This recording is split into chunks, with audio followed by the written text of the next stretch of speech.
Allahumma sholli ala Sayyidina Muhammad. Allahumma sholli wa sallim ala Sayyidina wa Habibina wa Syafi'ina wa Maulana Muhammad. Allahumma ighfir للمؤمنين والمؤمنات والمسلمين والمسلمات الأحياء منهم والأموات إنك على كل شيء قدير وانصرنا على إقامة الدين واختم لنا بالخير برحمتك يا أرحم الراحمين.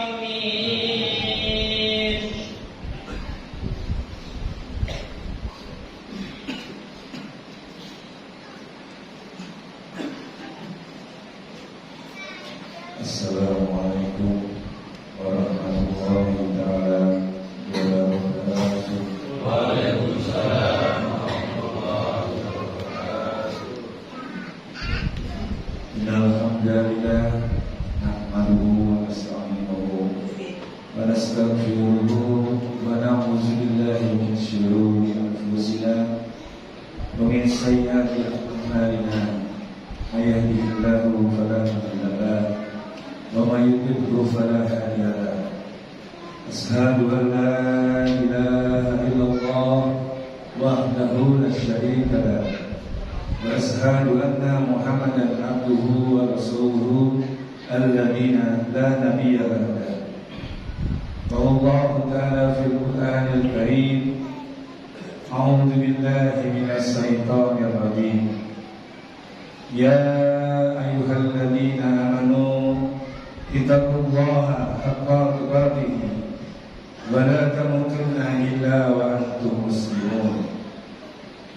يا أيها الذين آمنوا اركعوا واسجدوا واعبدوا ربكم وافعلوا الخير لعلكم تفلحون وجاهدوا في الله حق جهاده واستبقوا وما جرى عليكم في الدين من حرج ملة أبيكم إبراهيم وسمكم المسلمين من قبل وفي هذا ليكون الرسول سيدا عليكم وتكونوا شهادة على الناس فأقيموا الصلاة وآتوا الزكاة وتسلموا لله هو مولاكم فنعم المولى ونعم النصير. صدق الله العظيم. أما بعد. Segala puja, segala pujian milik Allah Tuhan semesta alam. Salawat serta salam senantiasa kita sampaikan kepada junjungan Nabi besar kita semua, baginda Rasulullah Nabi besar Muhammad Rasulullah Sallallahu Alaihi Wasallam. Salam kemuliaan, salam keberkahan kepada para kekasih-kekasih Allah, para nabi-nabi Allah, para wali-wali Allah hingga akhir zaman. Semoga Allah memuliakan wajah-wajah mereka semua. Alhamdulillahirabbil alamin.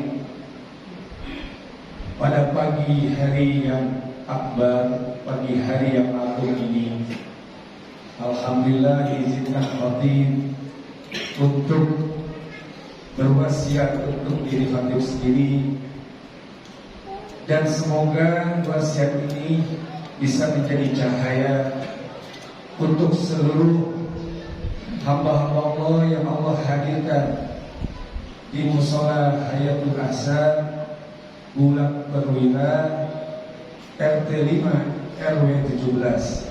Betul, alhamdulillah. Yang khatib hormati, yang khatib sayangi, yang khatib cintai, para sesepuh, para alim ulama, para ustaz, dan juga jamaah yang hadir pada pagi hari ini, bapak-bapak, ibu-ibu, anak-anak semuanya. Semoga Allah memberikan keberkahan yang besar di hari yang agung ini untuk kita semua. Alhamdulillah Alamin. Hati pada pagi hari ini akan menyampaikan tema sesuai yang sudah dibuat oleh panitia, yakni berkurban sebagai tanda cinta seorang hamba. Berkurban dengan cinta sesuatu yang tidak bisa dipisahkan. Karena seseorang yang ingin mencintai Allah, pasti dia harus berkurban. Baik berkurban waktu, berkurban tenaga, berkurban apapun yang ia miliki, demi semata-mata bisa menjadi orang yang dicintai oleh Allah Subhanahu wa taala. Saudaraku semua, untuk bisa kita mengambil ibrah dan girah untuk bisa mendapatkan cinta, Allah telah memberikan gambaran lewat Al-Quranul Karim, yakni kisah tentang kekasih Allah yang bernama Nabi Ibrahim alaihissalam. Subhanallah, alhamdulillah, wa la ilaha illallah, Allahu akbar. Saudaraku,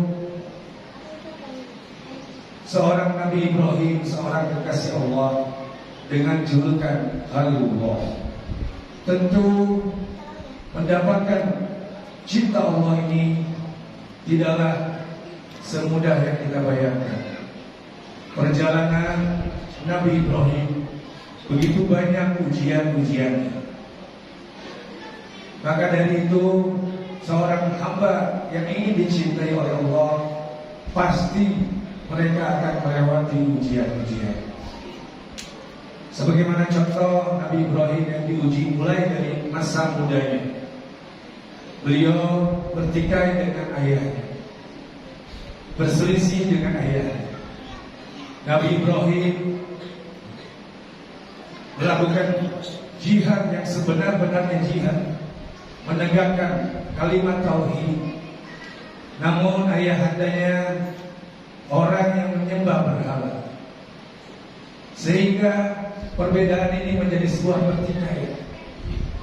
Belum lagi dengan kaum ayahnya, Nabi Ibrahim pun mendapatkan ancaman hingga dibakar, hingga akan dibunuh. Coba bayangkan seorang anak yang berselisih dengan seorang ayah. Ini sebuah ujian. Ketika Nabi Ibrahim berkeluarga dengan syarat, juga Allah memberikan ujiannya, ujian yang begitu panjang. Nabi Ibrahim dan Sarah tentu menginginkan dikaruniakan seorang anak. Namun cukup lama Nabi Ibrahim dan Sarah menunggu kedatangan itu. Nabi Ibrahim pun berdoa kepada Allah, Rabbi habli minas shalihin. Ya Allah, anugerahkanlah aku seorang anak yang termasuk orang-orang yang saleh. Dengan doa Nabi Ibrahim itu, Allah menjawabnya dengan menyampaikannya melalui perantaran para malaikat, bahwa diberitakan bahwa Nabi Ibrahim akan memiliki seorang anak yang termasuk anak yang sangat sabar. Namun anak itu lahir bukan dari rahim istrinya, bukan dari Sarah, akan tetapi dari budaknya yang bernama Siti Hajar. Masya Allah. Coba Bapak bayangkan, Ibu bayangkan, lama sudah menunggu kehadiran seorang anak dari istri, namun dapat berita, dapat kabar akan memiliki anak, tapi bukan dari istri, namun dari budaknya Siti Hajar. Masya Allah. Berarti Nabi Ibrahim menikahi istri, menikahi budaknya yang bernama Siti Hajar. Coba bayangkan, dari situ juga udah ujian-ujian. Bagaimana perasaan Sarah, bagaimana perasaan Nabi Ibrahim Bagaimana pula perasaan Siti Hajar? Masya Allah. Ya, hal yang mustahil mungkin kalaupun ada di zaman sekarang ini, ya tentu akan sulit, jarang-jarang sekali. Nah, ketika dari Siti Hajar dikaruniakan seorang putra yang bernama Ismail, ketika lahir tentu pasti dalam sebuah keluarga biasa ada cemburu, dalam cinta itu ada pertikaian dan sebagainya. Sehingga Siti Hajar pun memutuskan pindah dari Kan'an menuju Mekah Al-Mukarramah dengan membawa Ismail yang masih kecil, masih bayi, digendong-gendong. Masya Allah. Karena itu di Palestina, sementara Mekah Al-Mukarramah itu jauh jaraknya. Coba bayangkan, ujian ini begitu banyak, baik diuji soal kesabaran terhadap istrinya Sarah, diuji juga Siti Hajar dari sisi kesabarannya. Selepas kemudian sampailah di Mekah Al-Mukarramah, Siti Hajar pun dalam menggendong putranya Nabi Ismail yang masih kecil, ketakutan pada saat Nabi Ismail kehausan, panik, maka lari-larilah untuk bagaimana bisa mendapatkan air. Kemudian Siti Hajar pun berdoa kepada Allah, dan Allah memberikan air yang sampai detik ini air itu menjadi air yang barokah, yakni air Zam-Zam. Masya Allah. Kemudian ketika Nabi Ismail beranjak balik, beranjak dewasa, Nabi Ibrahim diberikan mimpi oleh Allah, dan mimpi itu untuk menyembelih anaknya. Masya Allah, ini ujian yang sangat-sangat berat. Sudah lama menunggu kehadiran anak, kemudian juga setelah besar mendapatkan mimpi untuk menyembelih anaknya. Mimpi yang pertama diriwayatkan Nabi Ibrahim berprasangka bahwa ini mimpinya dari setan. Namun mimpi yang kedua, mimpi yang sama, maka Nabi Ibrahim pun yakin ini mimpi dari Allah Subhanahu wa Ta'ala. Maka dengan demikian Nabi Ibrahim pun datang menemui Siti Hajar dan Nabi Ismail di Mekah Al-Mukarramah. Kemudian menyampaikan berita ini. Coba kita sama-sama bayangkan, Nabi Ibrahim pasti rindu kepada anaknya ketika sudah lama tidak berjumpa, dan ketika membesar anaknya menuju dewasa mendapatkan mimpi yang seperti tadi.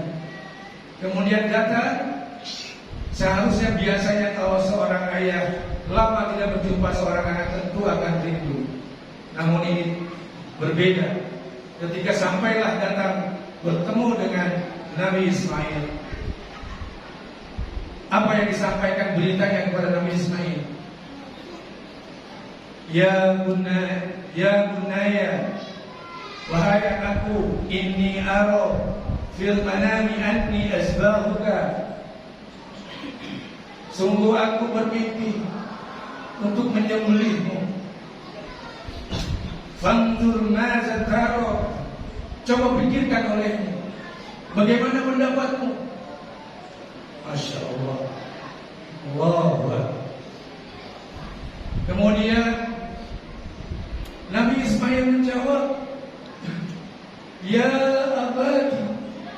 Ini perkataan yang indah sekali. Ya abadi, al-matu malu satajiduni insyaallah minas sabirin. Wahai ayahku, lakukanlah, laksanakanlah perintah Allah yang diperintahkan kepada engkau. Sungguh engkau akan menemuiku termasuk orang-orang yang sabar. Allah, begitu sabarnya Nabi Ismail, sehingga rela untuk disembelih oleh ayahnya. Nah, ketika akan hendak menyembelih Ismail, kemudian Allah berfirman lagi bahwa Allah menyatakan, "Qad sadaqtur ru'ya." Sungguh engkau telah membenarkan mimpi itu. Inna kadzalika nazil muslimin. Maka kata Allah, sungguh aku akan membalas perbuatan orang-orang yang baik. Maka Allah rubah, ya, Allah tebus Ismail yang hendak disembelih tadi dengan hewan sembelihan kurban yang besar. Fafadainahu bizibhin azim. Diganti, Masya Allah. Tapi kan bahasanya sudah akan dilaksanakan di hadapan Allah. Semua kalau karena Allah tidak ada yang bisa dihalangi. Meski dia harus menyembelih seorang anak yang sangat dicintai. Saudaraku semuanya, coba kita lihat rohnya dan dirahmi bahwa ujian-ujian yang terjadi kepada Nabi Ibrahim. Kalau kita lihat, Nabi Ibrahim diuji dengan ayahnya, kemudian diuji dengan istrinya, diuji pula dengan budak, diuji pula dengan anak. Ini berarti ujian itu gak jauh dari lingkungan diri kita sendiri, lingkungan keluarga kita sendiri. Maka dari itu, ujian yang besar itu tidak jauh dari diri kita, tidak jauh dari ayah kita, ibu kita, anak kita, istri kita. Itulah ujian. Maka kalau diri kita bisa selamat dari ujian keluarga yang terdekat, insya Allah kita bisa menerangi saudara-saudara kita yang di luar sana. Saudaraku, pesan yang bisa kita ambil bahwa sabar itu harga mati yang harus ada dalam diri kita. Dari segala hal kita harus sabar. Sabar itu tidak ada batas. Janganlah kita membatasi kesabaran, karena Allah senantiasa bersama dengan orang-orang yang sabar. Innallaha ma'as sabirin. Maka kita bisa ambil pelajaran Nabi Ibrahim alaihissalam yang dicintai oleh Allah, tentu telah melewati ujian-ujian yang sangat-sangat berat. Dengan begitu Allah mencintai Nabi Ibrahim. Saudaraku, lakukanlah kesabaran di mana saja kita berada. Kesabaran itu selalu harus ada dalam perjalanan hidup kita sehari-hari.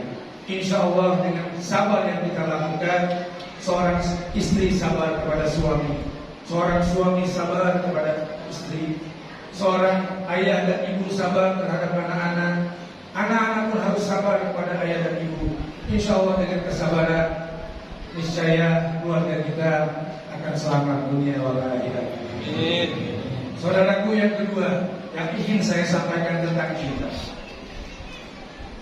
Hari agung ini adalah hari di mana seluruh manusia yang beriman melaksanakan ibadah haji. Ibadah haji hakikatnya adalah sebuah panggilan, sebuah seruan. Setidaknya di dunia ini kita pahami ada 3 panggilan Allah. Jika kita benar dengan panggilan ini, insya Allah kita selamat dunia, selamat akhirat. Yang pertama adalah panggilan sholat. Panggilan sholat 5 kali dalam sehari. Jika kita taat dalam melaksanakan perintah Allah, ditambah lagi dengan salat-salat sunnah, ditambah lagi dengan doa-doa kepada Allah, maka insya Allah panggilan kedua akan datang. Insya Allah. Panggilan kedua itu apa?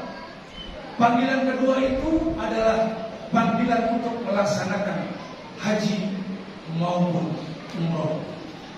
Tentu siapapun umat muslim pasti menginginkan untuk bisa melaksanakan haji dan umroh. Gak mungkin enggak. Muslim sejati pasti ingin membawa dirinya untuk bisa menginjakkan kakinya di kedua tanah suci, yang di Mekah dan Madinah. Nah, panggilan yang kedua adalah panggilan haji maupun umroh. Maka jawaban hambanya ketika melaksanakan ibadah haji maupun umroh, maka seorang hamba bertalbiyah, labbaik Allahumma labbaik, labbaik la syarika laka labbaik, innal hamda wa ni'mata laka wal mulk la syarika lak. Ya Allah, aku memenuhi panggilanmu. Berarti Allah memanggil, dan orang yang dipanggilnya mendengar, sehingga dengan mendengar tadi ia melaksanakan seruan Allah tadi, menemui panggilan Allah tadi. Masya Allah, memang ibadah haji ini jatuhnya kepada sunnah muakkad. Namun sesungguhnya kita orang-orang yang dikaruniakan jasad yang baik, akal yang baik, jiwa yang baik, hati yang baik, ruh yang baik, itu adalah modal yang besar untuk kita bisa melaksanakan ibadah haji maupun umroh. Banyak orang yang punya uang tetapi tidak bisa melaksanakan. Tetapi banyak juga orang yang punya uang, mereka tidak bisa melaksanakan. Namun orang-orang yang tidak memiliki harta, Allah berjalan. Ini bukti yang nyata. Bukti yang nyata banyak sekali. Orang yang merasa tidak mampu secara rizki, tetapi Allah berangkatkan mereka. Kenapa? Boleh jadi panggilan pertamanya ia sungguh-sungguh dalam melaksanakan. Maka itu saudaraku, laksanakanlah panggilan pertama, panggilan sholat dengan sungguh-sungguh. Perbanyaklah menjatuhkan air mata pada saat di sholat-sholat tertentu seperti sholat qiyamul lail.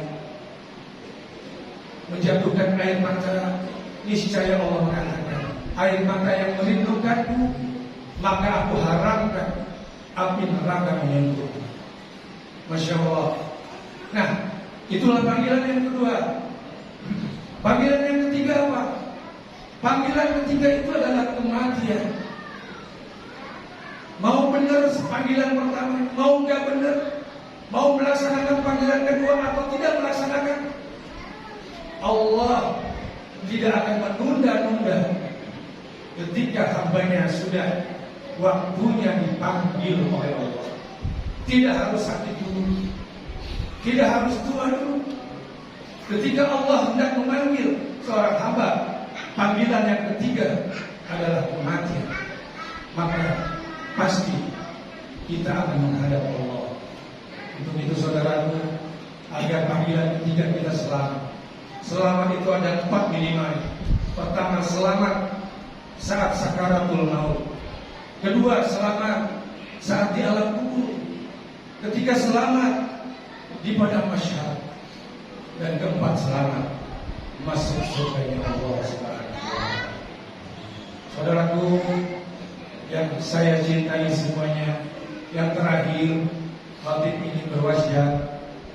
Saudaraku, begitu banyak setiap musim haji, banyak orang-orang saudara-saudara kita yang muslimin, muslimat, mukminin, mukminat yang melaksanakan ibadah haji. Namun ketika melaksanakan ibadah haji di Mekah, beliau dipanggil oleh Allah Subhanahu wa taala. Lebih kurang 140 lebih, ya mungkin bertambah lagi, saudara kita yang wafat besar. Insya Allah mereka semuanya mati syahid. Bahkan kemarin tanggal 9 Zulhijjah ada warga Indonesia 17 orang meninggal saat wukuf di Arafah. Coba Bapak bayangkan, jika itu adalah keluarga kita, atau mungkin kakek moyang kita, atau mungkin ayah dan ibu kita. Ketika meninggal di sana, insya Allah mati syahid dalam melaksanakan ibadah haji. Namun secara manusiawi kita sebagai manusia tentu menginginkan jasadnya. Bayangkan kalau jasadnya harus dibawa ke Indonesia, berapa biaya yang harus dikeluarkan. Ketika pun harus dikuburkan di Mekah, tentu dikuburkannya kita nggak pernah tahu di mana. Nah, Masya Allah, ya, Insya Allah kalau jasadnya sih kembali ke tanah, jiwa akal hatinya akan menghadap Allah, dan Insya Allah Allah masukkan ke dalam golongan orang-orang yang saleh. Saudaraku semuanya, kiranya 3 hal tadi yang saya sampaikan bisa menjadi cahaya buat kita semua. Yang pertama tentang cinta tadi, ya, kita belajar dari perjalanannya Nabi Ibrahim. Coba Bapak bayangkan, jika Nabi Ismail Allah biarkan tersembelih, maka tidak ada keturunan hingga Nabi besar kita, Nabi besar Muhammad Rasulullah SAW. Ketika itu pun terjadi, ya, Nabi Ismail diselamatkan oleh Allah. Kemudian setelah selesai, maka ada kabar berita gembira untuk istrinya Sarah, yakni beliau pun juga dikaruniakan anak, ya, bernama Ishak dan Yakub.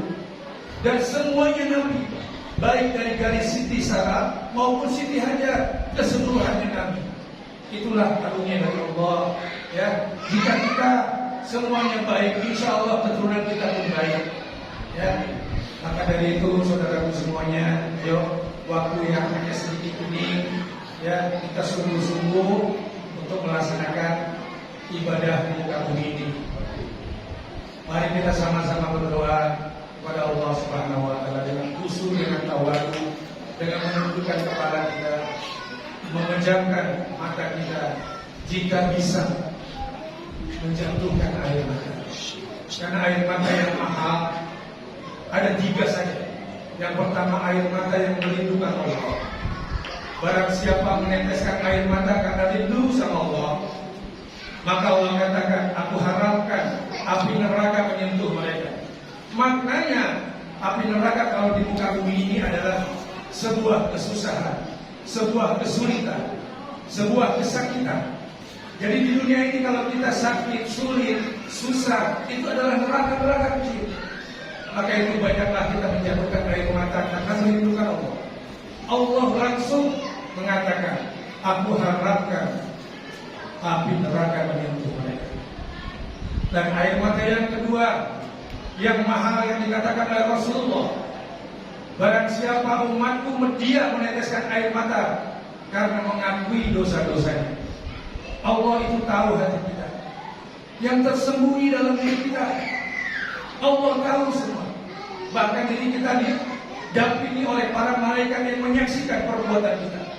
Tidak ada yang bisa terhindar, semuanya ada saksi. Maka dari itu, akuilah dosa-dosa kita, kemudian jatuhkanlah air mata kita. Nah, ketika kita minta ampun pada Allah, di saat kita mengakui dosa-dosa, maka setiap tetes air mata yang jatuh, Rasulullah bersabda, maka setiap tetesnya akan memadamkan api neraka mereka. Masya Allah.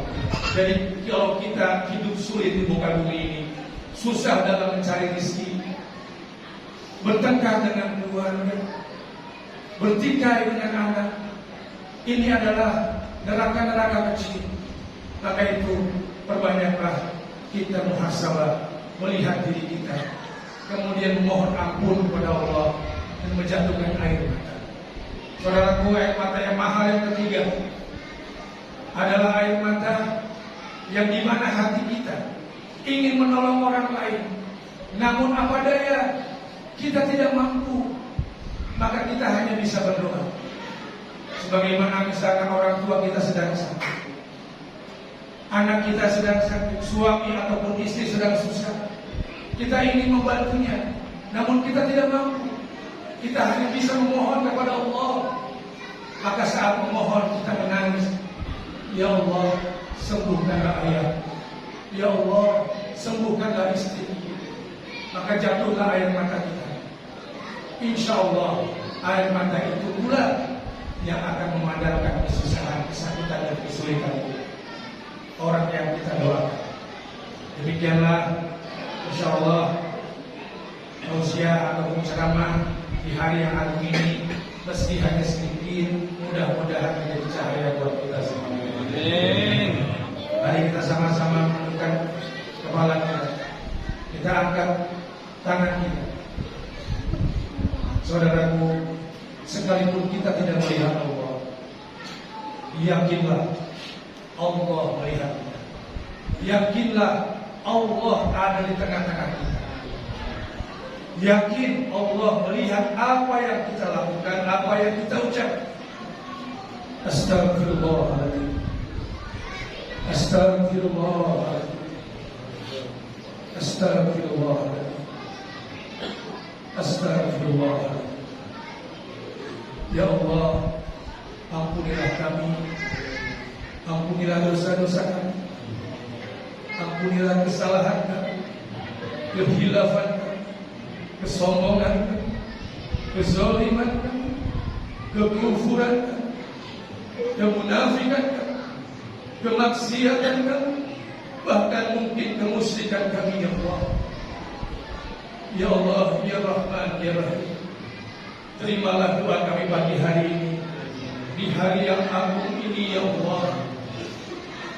Ya Allah, berkahilah semua hamba-hambamu yang kau luaskan rezeki, yang telah bisa melaksanakan pemotongan kurban di mushola Hayatul Ahsan ini, ya Allah.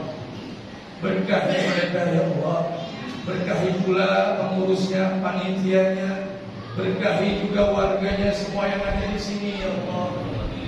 Ya Allah, ya Rahman, ya Rahim, ya Karim. Sampaikan pula doa kami untuk seluruh warga yang ada di sini. Jika mereka sakit, sembuhkanlah dengan sembuh yang berkah, ya Allah. Jika mereka sulit, mudahkanlah, ya Allah, dan berikanlah jalan keluar dari kesulitannya. Jika mereka bertikai, maka ya Allah, rukunkanlah mereka, ya Allah. Kembalikanlah mereka untuk saling mengasihi, saling menyayangi, saling mencintai. Ya Allah, Kaulah yang Maha Cinta. Karuniakanlah kepada kami cinta, ya Allah. Karuniakanlah kepada kami cinta, ya Allah, agar kami bisa mencintai-Mu, ya Allah. Ya Allah, karuniakanlah kami cinta, agar kami bisa mencintai hamba-hamba-Mu yang dicintai oleh-Mu, ya Allah. Ya Allah, karuniakanlah kami cinta, agar kami bisa mengajak orang-orang yang belum mencintai-Mu, agar mereka bisa mencintai-Mu. Ya Allah, ya Rahman, ya Rahim, ya Karim. Di pagi yang agung ini, di hari yang akbar ini, izinkan kami juga mendoakan saudara-saudara kami yang wafat di Mekah Al-Mukarramah. Ya Allah, ya Rahman, ya Rahim, Engkaulah yang menggenggam jiwanya, ya Allah.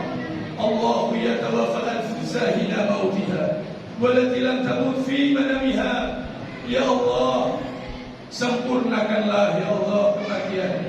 Masukkanlah mereka di dalam golongan orang-orang yang mati syahid, dan tempatkanlah mereka di taman-taman surga bersama para nabi, para siddiqin, para syuhada, dan orang-orang yang soleh. Begitupun juga, ya Allah, seluruh hamba-Mu di seluruh muka bumi ini yang Kau perjalankan ke tanah suci-Mu, ya Allah, yang kemudian Kau panggil, ya Allah. Sempurnakan mereka, ya Allah.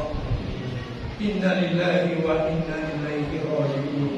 Ulaika alaihim salawatu min rabbihim wa rahmah wa ulaika humul muhtadun. Ya Allah, Kaulah yang Maha Rizki, yang Maha memiliki rizki. Engkaulah yang Maha Kaya, ya Ghani ya Mugni. Karuniakanlah rizki kami, ya Allah. Karuniakanlah rizki untuk hamba-hamba-Mu yang hadir pagi hari akbar ini, ya Allah. Berangkatkanlah mereka, ya Allah, untuk untuk bisa menjadi tamu Engkau, baik haji maupun umroh. Cukupkanlah mereka semua ya Allah. Cukupkan ya Allah, baik syariatnya maupun hakikatnya. Sungguh Kau mengetahui hati mereka ya Allah. Dalam hatinya tentu menginginkan untuk Kau panggil. Panggillah nama mereka ya Allah. Ya Allah, ya Rahman, ya Rahim, ya Karim, berkahi semuanya ya Allah. Berkahi juga hewan kurbannya ya Allah. Berkahi darahnya, berkahi dagingnya. Sesungguhnya bukanlah daging dan darah ya Allah yang sampai kepadamu, tapi niat yang tulus serta ketakwaan yang ada pada dalam diri mereka semua. Ya Allah, ya Rahman, ya Rahim, terima kasih ya Allah.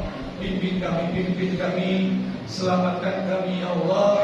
Selamatkan kami saat sakaratul maut. Selamatkan kami saat di alam kubur. Selamatkan kami saat Engkau bangkitkan kami pada masyhad. Muliakan kami di hadapan kedua orang tua kami ya Allah.